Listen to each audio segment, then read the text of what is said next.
Selamat datang kembali di channel Radio Tempur. UFC Branka akhirnya hadir kembali, dan kali ini dengan main event dari kelas heavyweight, Derrick Lewis versus Ciryl Gane dalam perebutan sabuk juara interim UFC heavyweight. Tapi sebelum membahas kedua fighter ini, gue ingin terlebih dahulu membahas keadaan kelas heavyweight yang bisa dibilang agak kacau akibat perebutan sabuk juara interim UFC heavyweight ini. Mengapa demikian? Sederhananya, mari kita lihat dulu alasan kenapa sih sabuk interim itu dibuat. Seperti yang pernah dibahas sebelumnya, sabuk juara interim dibuat ketika sang juara sesungguhnya berhalangan untuk bisa bertanding, dan utamanya untuk membuat divisi tetap berjalan. Seperti contohnya Tony Ferguson yang memiliki sabuk juara interim UFC lightweight ketika sabuk juara UFC lightweight yang sesungguhnya dipegang Conor McGregor. Kemudian Justin Gaethje yang memiliki sabuk juara interim UFC lightweight ketika sabuk juara UFC lightweight yang sesungguhnya dipegang oleh Khabib Nurmagomedov. Kedua juara tersebut memiliki alasannya masing-masing untuk tidak bisa bertanding. Conor saat itu sedang sibuk dengan eksibisi tinjunya melawan Floyd Mayweather, sedangkan Khabib sendiri saat itu sedang terjebak lockdown ketika COVID-19 sedang meledak-ledaknya di Rusia. Nah, tapi brother semua pasti ada yang tetap bertanya-tanya, kalau sang juara emang gak bisa bertanding, kenapa gak dijadwalin ulang aja? Kenapa harus dibikin sabuk juara interim segala? Emang bener sih, tapi semua balik lagi ke keputusan sang bos besar Dana White. Untuk kasus Conor sendiri, Dana White tentu lebih mendukung kampanye eksibisi tinju Conor yang menghasilkan duit luar biasa banyak. Tapi di sisi lain, masa iya jadi mengabaikan divisi lightweight? Akhirnya dibuatlah perebutan sabuk juara interim lightweight yang akhirnya dimenangkan Tony Ferguson. Dan untuk kasus Khabib sendiri, masalahnya Tony dan Khabib sudah dipertemukan sampai 5 kali tapi batal terus. Apalagi UFC 249 waktu itu sudah hampir jadi. Kondisi yang mendadak ditambah Tony yang ngotot tetap ingin bertanding inilah yang membuat pertandingan di UFC 249 menjadi perebutan sabuk juara interim UFC lightweight, di mana Justin Gaethje lah yang menang saat itu. Nah, dengan penjelasan mengenai sabuk juara interim serta contoh kasus yang udah dijelasin tadi, maka timbul pertanyaan, loh, kalau gitu kenapa UFC 265 ini jadi perebutan sabuk juara interim? Orang sang juaranya lagi gak sibuk apa-apa kok. Apalagi kalau dipikir-pikir, Francis masih skor 1-1 melawan sang juara sebelumnya, si Stipe Miocic. Francis dan Stipe masih harus dipertemukan sekali lagi untuk menentukan siapakah raja yang mutlak duduk di tahta UFC heavyweight. Jadi sabuk interim ini seolah-olah membuat divisi ini makin runyam dengan hadirnya sosok raja ketiga. Dan inilah yang ingin sedikit gue bahas menuju UFC 265 ini. Semua berawal dari dream match seluruh fans combat sport, pertandingan antara Jon Jones versus Francis Ngannou. Dengan menangnya Francis Ngannou dalam UFC 260 kemarin, dream match ini makin bisa terwujud, mengingat sabuk emas UFC heavyweight akan menjadi taruhannya kali ini. Mengingat magnitud dan dampak dari super match ini, Jon Jones menaikkan tarif bayarannya ke angka yang tidak sesuai dengan pandangan UFC. Dan detail mengenai kasus ini bisa kalian lihat di video Ngannou versus Jon Jones yang dulu pernah Radio Tempur bahas khusus. Tarik ulur perdebatan masalah bayaran inilah yang menyebabkan pertandingan Jon Jones versus Francis Ngannou dikubur dalam-dalam. Akhir dari perdebatan ini adalah Francis Ngannou melawan Derrick Lewis. Tapi apa yang terjadi?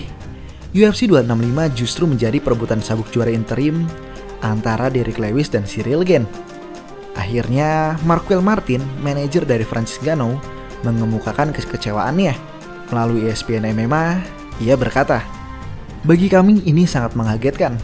Jika kalian melihat sejarah divisi ini, keputusan untuk membuat perebutan sabuk juara interim secepat ini sangatlah mengejutkan.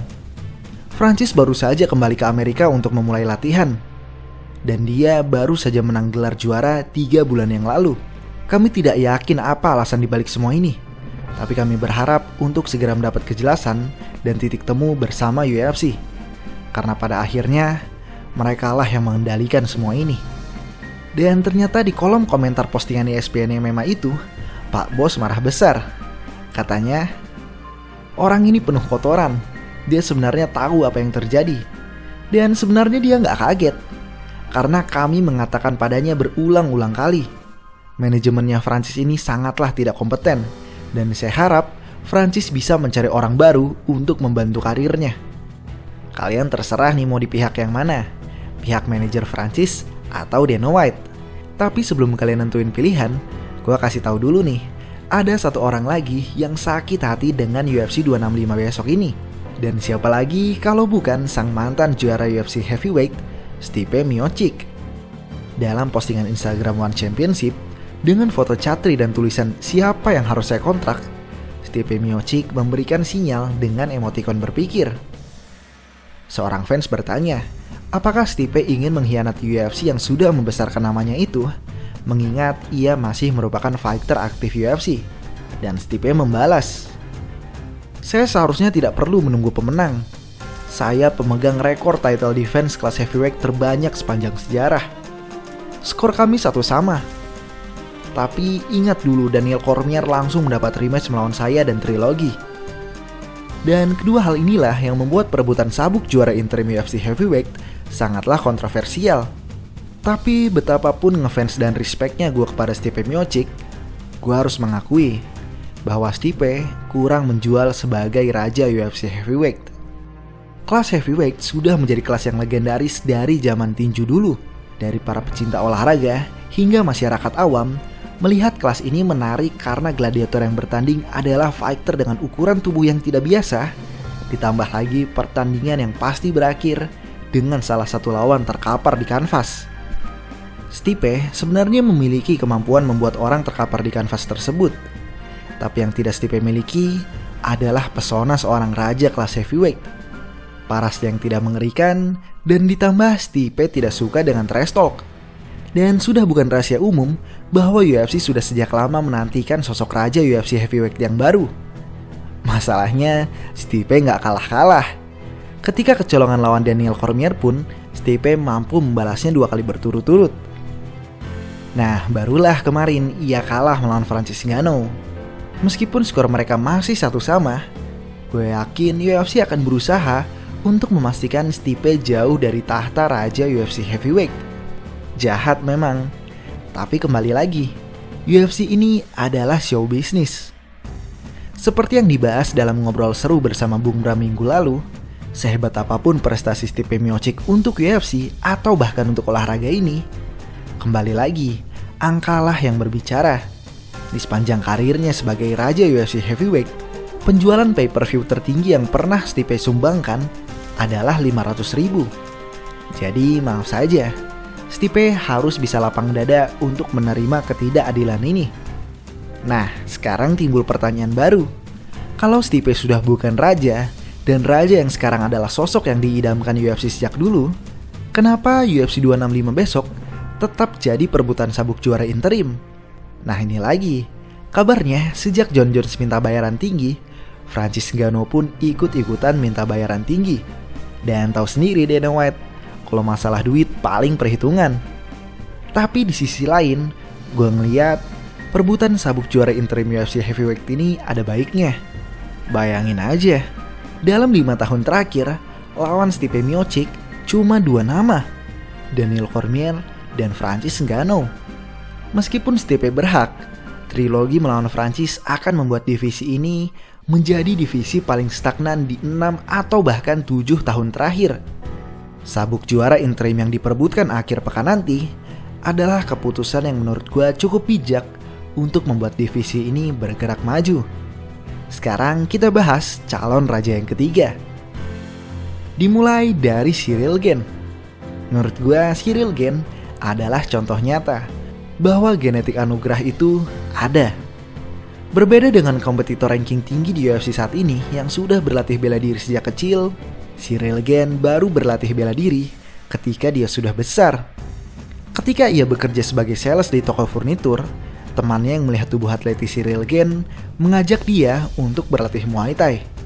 Dan di tahun 2016, barulah ia memulai debut kompetisi olahraganya. Cyril Gane memiliki rekor tak terkalahkan di Muay Thai. Hingga di tahun 2018, ia melakukan transisi ke MMA. Dan di MMA pun, ia terus melesat maju tak terkalahkan, menghabisi lawannya mulai dari yang amatir hingga mantan legenda seperti Junior Dos Santos. Banyak yang mengira Cyril Gane terlalu muda dan terlalu dini untuk olahraga ini, apalagi berkompetisi dengan monster-monster heavyweight.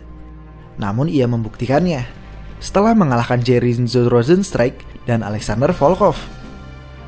Cyril Gane mengalahkan kedua fighter tadi dengan dominasi penuh.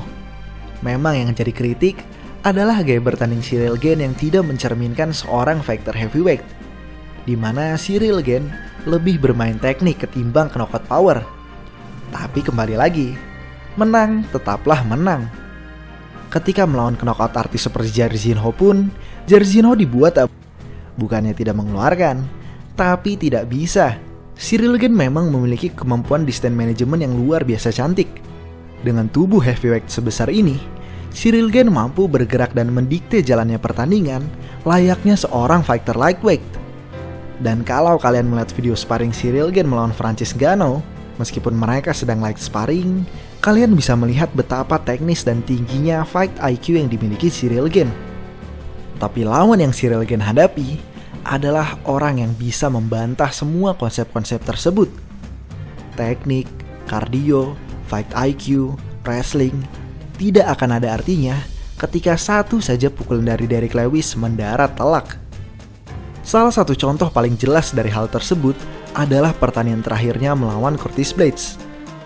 Curtis Blaydes berada di ranking 2 dengan rekor 14 kali menang dan hanya 2 kali kalah. 2 kekalahannya tersebut hanya datang dari sang juara Francis Ngannou. Dan betting odds Vegas saat itu sangat-sangat mengungguli Curtis Blaydes di angka minus 450. Mengingat Curtis Blaydes bisa dibilang pemilik kemampuan wrestling terbaik di kelas heavyweight setelah Daniel Cormier. Curtis Blaydes bisa dengan mudah mendikte jalannya pertandingan dengan kemampuan gulatnya. Tapi apa yang terjadi? Hanya satu pukulan mendarat dan Curtis Blaydes tewas tak sadarkan diri. Cyril Gane harus bisa mendikte jalannya pertandingan dan tetap berhati-hati untuk tidak tewas mendadak. Dalam waktu 25 menit ini, tidak satu detik pun Cyril Gane boleh lengah. Ingat, dulu Derrick Lewis pernah didominasi habis-habisan melawan Alexander Volkov. Dan hanya sisa 1 detik lagi, seriusan ini bisa kalian lihat, sisa 1 detik lagi, satu pukulan Derrick Lewis mendarat dan Volkov tewas tak sadarkan diri. Jadi gimana menurut kalian? Siapa yang kalian jagokan besok? Tulis di kolom komentar ya. Terima kasih.